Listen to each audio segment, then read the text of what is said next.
Entenda sua mãe. As coisas vão mudando de geração em geração. Não, tem uma pesquisa nova aí que revelou que a geração alfa, que aquelas pessoas nascidas a partir de 2010, eles esperam que seus empregos sejam totalmente diferentes dos empregos dos seus pais. Desde, por exemplo, o deslocamento diário para o trabalho, do e-mail também, e até o trabalho recorrente com robôs. A gente fala um pouquinho sobre isso, sobre essa nova geração, essa geração alfa, o que eles seguem, o que eles querem, né? Quem são essas pessoas? Com a estrategista de marketing e comportamento, Paula Limena, que está aqui para falar com a gente. Boa tarde, Paula, tudo bem? Boa tarde, como vai? Tudo jóia. Bom, a gente estava conversando, eu e o Tomás aqui, eu tenho 40, Tomás, você tem quanto? 49. A gente é millennials, é isso? Não, é geração Z. Olha, eu não tenho decorado. Vocês estão, na verdade, no cusp que a gente fala no limite da geração X, né? Vocês já são geração X. Se você tem 40, você ainda é millennial, sim. Mas o Tomás, acho que já é geração X. Já participamos da mesma geração, Tomás. E a gente estava se perguntando aqui, né, Paula, esses tempos, até sobre aquela moda de depilar os cílios, essas trends do TikTok, que a gente não entende nada. Essa geração, né, dos nascidos a partir de 2010, como eles veem o futuro? Por exemplo, os filhos do Tomás. É tão interessante. Eu venho trabalhando com a geração alfa, eu venho trabalhando com gerações já faz quase 15 anos. E é muito interessante ver não só as diferenças das gerações, mas como elas são, na verdade, também fruto não só da criação delas, né, de onde elas vêm, daquela família, daqueles costumes e tal, mas também eles são frutos do Zeitgeist, das tecnologias que estão disponíveis para eles. Então, assim, na medida em que a gente olha para essa nova geração, que é uma geração totalmente nativa, nascida durante o advento da inteligência artificial, a gente percebe que realmente tudo que eles esperam vem sendo moldado junto com eles, né? Então, quando você fala assim para mim, nossa senhora, eles esperam que todas essas profissões sejam diferentes, eu posso dizer para você, eles esperam e as profissões estão se transformando. Então, se eles esperam que sejam diferentes, que bom, isso mostra que eles estão em sintonia com a realidade. Tudo vem mudando, né? Agora, Paulo, eu acho que não é errado afirmar que essa geração, por exemplo, dos meus filhos, né, do ponto de vista comportamental, é muito mais diferente da minha do que a minha foi para a geração dos meus pais, do que a geração dos meus pais foi para a geração dos meus avós. Isso tem muito a ver com tecnologia. Talvez os meus amigos pensavam... Eu nunca fui muito ligado a carro, mas eu lembro que a minha geração, todo mundo queria tirar carta logo, ter o seu carro.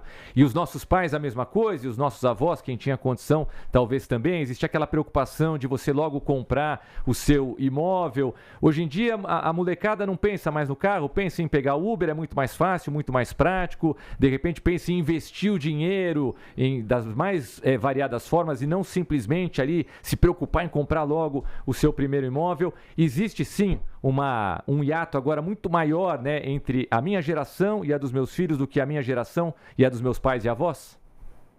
Sim, sem dúvida nenhuma. E isso é muito moldado pelo grau de consciência que essa geração e de informação que essa geração já tem hoje. Então, em relação até, por exemplo, a coisas básicas que nos definem no rito de passagem para a vida adulta, né? Você acabou de mencionar, por exemplo, tirar a carta muito rapidamente. Isso era um rito de passagem para a gente, né? Muito importante. O fato de você não só ter um carro, mas você simplesmente passar a poder dirigir, né?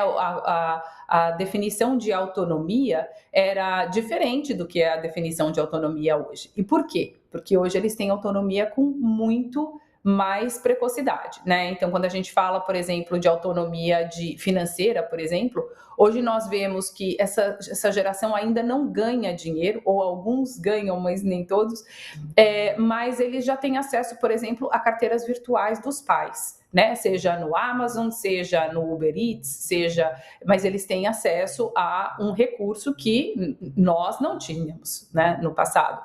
Em relação a comprar uma casa, comprar a primeira casa própria e etc., Essa é uma geração que ela é pautada por viver o mundo, por viver as experiências, né? E por mais que a gente fale que eles vivem no mundo virtual e tudo mais, eles querem, na verdade, não ter que passar pelas restrições que os pais e os avós passaram no passado.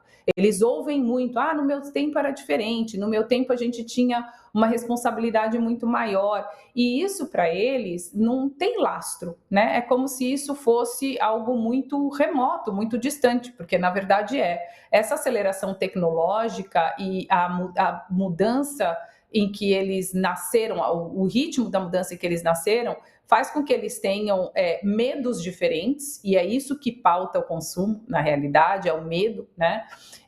E, na verdade, o acesso às tecnologias é que faz com que eles possam construir o desejo deles, vamos dizer assim, em relação às categorias de produto disponíveis. Então, por exemplo, no passado, você queria ter um carro, você queria ter uma casa, mas ninguém, por exemplo, mesmo na geração X, né, por exemplo, falava em fazer botox, ou falava com tanta frequência em fazer uma cirurgia plástica. Isso são, hoje em dia, conceitos muito massificados. A gente hoje fala sobre isso com uma normalidade fora do comum. Uma outra coisa que é interessante, essa é a geração mais viajada que tem, né? Então, assim, eles esperam sim ter mobilidade, acesso e experiência. E eles medem a riqueza ou o status deles, por exemplo, pelo número de países que eles conheceram, que eles conhecem, pelo número de viagens, pela capacidade de acesso ao mundo que eles têm. Muito bom, né? Uma geração mais consciente também. Até estava vendo uma entrevista esses tempos com o presidente da Chili Beans e ele falando da geração anterior a essa, já é uma geração que tem muito turnover na empresa, ou seja, gente que sai, não quer ficar em emprego que não interessa para eles, né? Eles não estão querendo... A gente fica, né? Meu pai ficou quase 40 anos numa mesma empresa, a gente também ainda, e eles não têm mais esse apego também, né? Então, quero muito agradecer a Paula Limena, também autora dos livros The Millennial Mind e Gen Alpha, Architects of the Future, ou seja, arquitetos do futuro, é a geração Alpha. Paula, muitíssimo obrigado por nos atender aqui na TMC, viu? Um grande prazer participar do programa de vocês. Muito obrigada.